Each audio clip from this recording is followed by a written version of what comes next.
Kala ko nandun ka sa banda. Si Karen pala yun. Kamukha mo rin si Karen.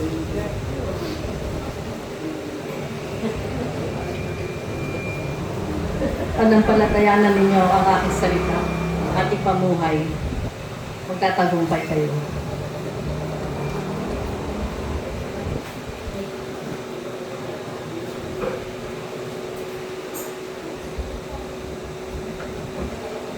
Naisuko niyo na ba ang inyong katauhan sa akin? Walang pagsamba, wala ring pagpapala. Sumayin ang aking pag-ibig. Amen. Good morning mga kapatid. Nang tayo ba yung sumampalataya? Ang pananampalataya pang ito yung buong puso, buong kaluluwa, buong kapangyarihan, buong kalakasan, buong pag-iisip. At sa pamamagitan ng pananampalataya, sabi ng Diyos, ipinagkaloob sa inyo, alang-alang kay Kristo Jesus, ang sumampalataya. At hindi lang yun, kundi magtiis din naman kasama niya. Upang luwalhatiin tayo kasama niya. Naidagdag na ba natin yun sa ating pananampalataya, yung pagtitiis? Kasi nung tanggapin natin ng Diyos, tinanggap natin na mananampalataya tayo sa Diyos at ang pananampalataya yan ay kay Kristo Jesus. So, kailangan mo desisyonan na maging determinado ka, na magtitiis ka. Kasi yan ang pinakamabuting dagdag sa pananampalataya. Kaya sabi ng Diyos, alang-alang kay Kristo Jesus, hindi lamang kayo yung sumampalataya, kundi makipagtiis din naman kasama niya. Kasi kung hindi makakapagtiis hanggang wakas, hindi ka rin maliligtas. Katulad ka lang din ni Lucifer. Hindi siya nakatiis eh. Pinili niya si Satanas. Mas gusto niya si Satanas. Ngayon, nung tanggapin natin ng Diyos, pinili ba natin na tayo maging tunay na Kristiyano? Kasi kailangan, desisyonan mo to. Ito madalas kong sabihin sa mga bagong sumasampalataya. Kung sasampalataya ka, kaya mo ba magtiis sa lahat ng bagay? Hindi mo susundin ang gusto mo, ang susundin mo ang kalooban ng Diyos. Kaya mo ba ito hanggang wakas? Kung hindi mo kakayanin, huwag kang manampalataya kasi hindi ka makakapagtiis. Kaya desisyonan mo. Kaya yun ang ginagawa natin. Desisyonan mo. Be determined na magtitiis ka. Kasi sabi sa Philippians 3:8, ganito eh.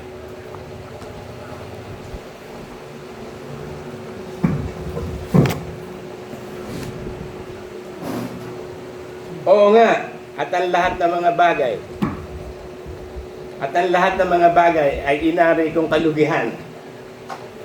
Dahil sa dakilang kagalingan ng pagkilala kay Kristo Jesus, na Panginoon ko, na alang-alang sa Kanya, tiniis ko ang kalugihan ng lahat ng bagay. So, titiisin mo ang kalugihan ng lahat ng bagay. Magpapalugi ka. Titiisin mo yung kalugihan. Kaya mo ba to? Hindi mo gagawin ang gusto mo. Malulugi ka.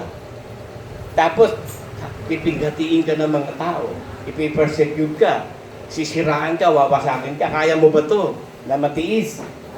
Kailangan sabihin mo lang sa sarili mo at manampalataya ka, magtitiis ka, makakaya mo. Dahil sabi ng Diyos, kung kaya mo, lahat ng bagay may pangyayari sa Kanya sa sumasampalataya. So, yung bigyan ka ng pananampalataya ng Diyos, espiritu ng pagtitiis, kailangan maidagdag.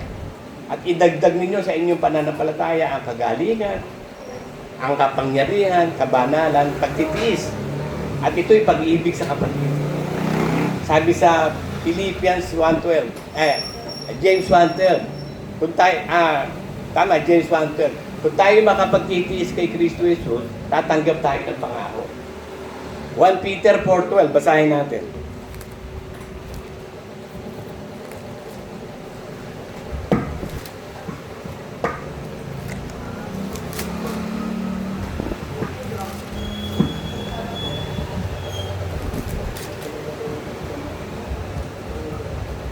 Mga minamahal, huwag kayong magtaka tungkol sa mahigpit na pagsubok sa inyong dumarating sa inyo upang kayo subukin na waring ang mga nangyayari sa inyo hindi karaniwang bagay. Kundi kayo magalak sapagkat kayo karamay sa mga hirap ni Kristo upang sa pagkahayag sa kanyang kaluwalhatian naman, magagala kayo ng malabis na galak. So kung yun daw lahat ng tuksong dumarating sa atin, yun yung mga pagsubok na ibinigay ng Diyos sa atin. Kung matitiis mo daw yan, eh paulit-ulit yan eh. So paulit-ulit ka magtitiis. Madali lang naman eh, desisyonan mo talaga. Kasi pag dinesisyonan mo talaga, magagawa mo. Pero kung hindi mo talaga didesisyonan, hindi mo nga magagawa. Kasi lahat ng bagay, pag dinesisyonan natin gawin, magagawa natin. Kahit masama. Lalo na kung pagsunod sa kalooban ng Diyos, lalong masigit na dapat sundin. Kasi the spirit of the prophet is subject to the prophet. Ang espiritu ng propesya subject sa propeta. Ganon din tayo, lahat ng utos ng Diyos, lahat ng sinasabi ng Diyos, subject sa atin eh. Kung papayag ka ba o hindi ka papayag. Magtitiis ka ba o hindi ka magtitiis.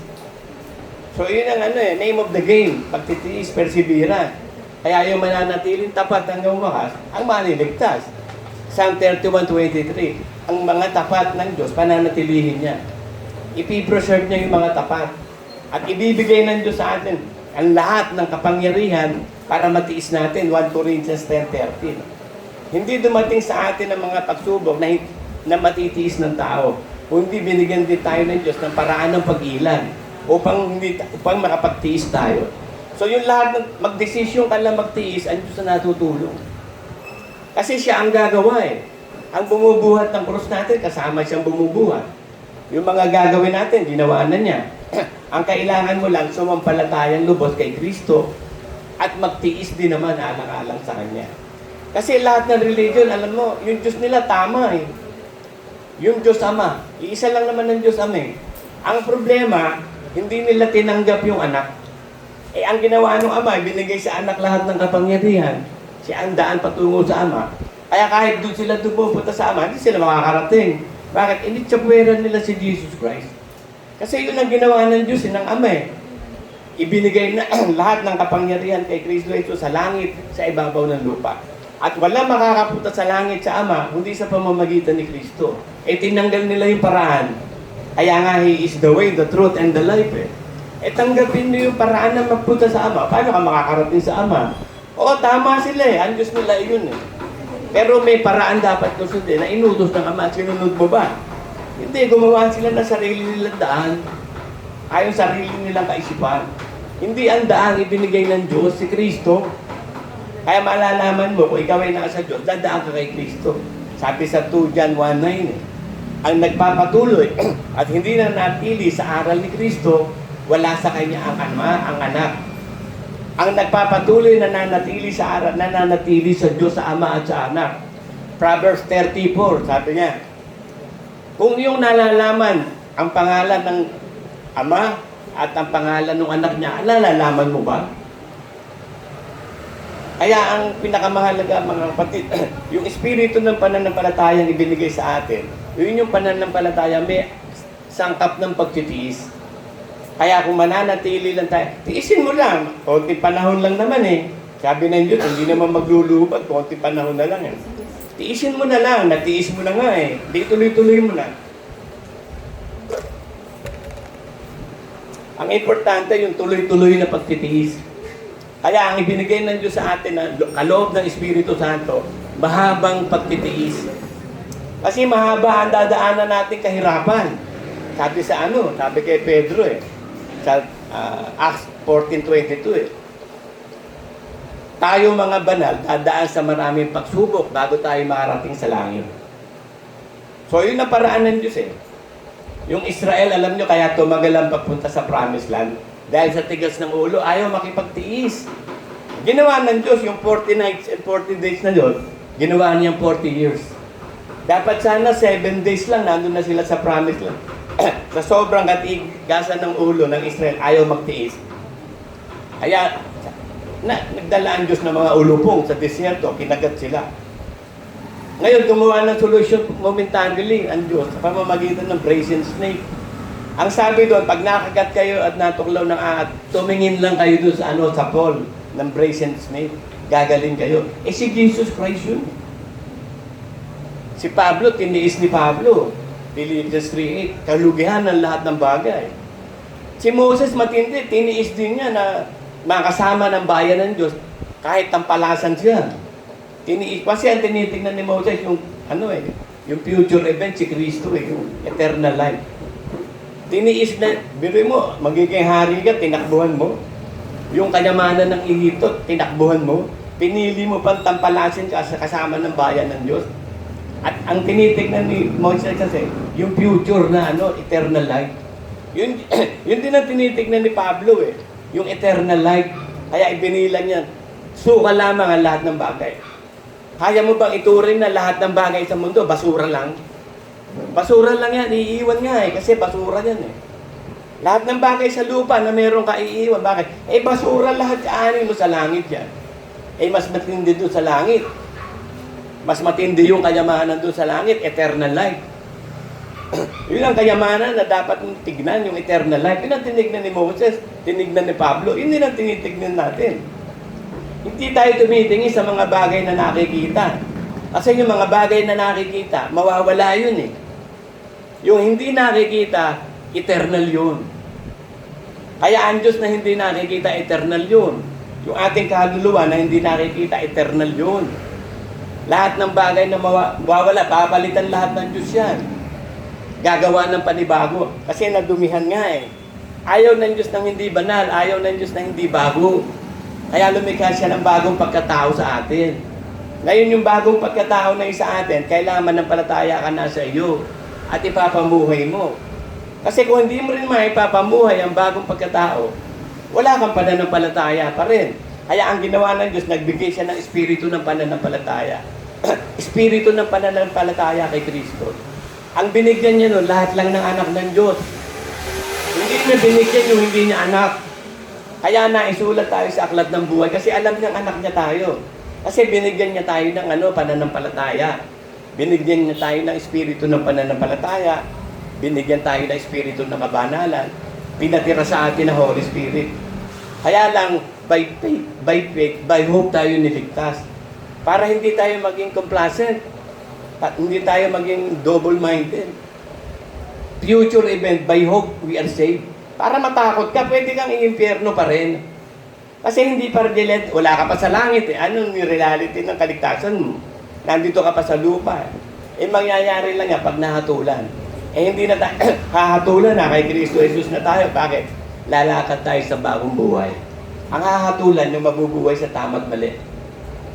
So tayo na nabubuhay na kay Kristo, ang gagawin lang natin, manatiling magtiis hanggang wakas.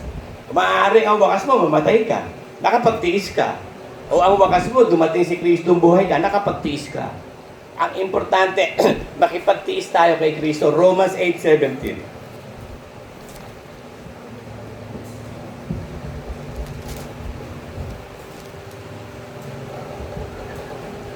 At kung mga anak ay mga tagapagmana nga, mga tagapagmana sa Diyos at kasamang tagapagmana ni Kristo Jesus.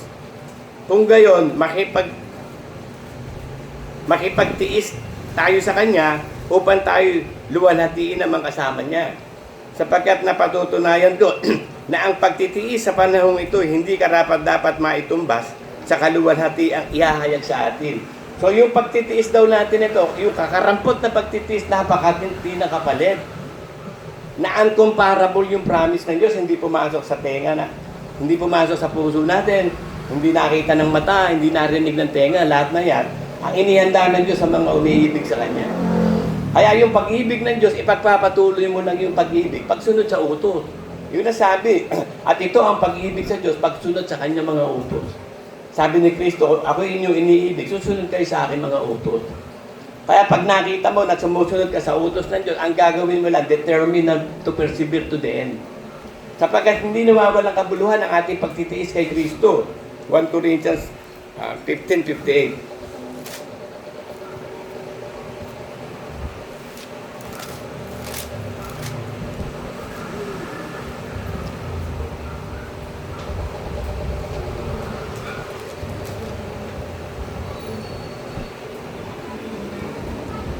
Kaya nga mga kapatid ko minamahal, tayo magsitatag, be determined na magtiis. Huwag makilos na laging sumasagana sa gawa ng Panginoon. At ang gawa ng Panginoon, tanggapin mo yung kanyang isinugo sa palatayanan mo. Kaya kapag ginagawa na natin magtiis, sumunod sa lahat ng utos ni Kristo, tayo nga ang nakakatupad sa utos niya. Yaman nalalaman ninyo na hindi walang kabuluhan ang inyong gawa sa Panginoon. So yun ang yun ang gawa ng Diyos sampalatayanan mo kanyang isinugo. At hindi lang dapat sumampalataya, kundi makipagtiis naman alang-alang kay Kristo. Philippians 1:29.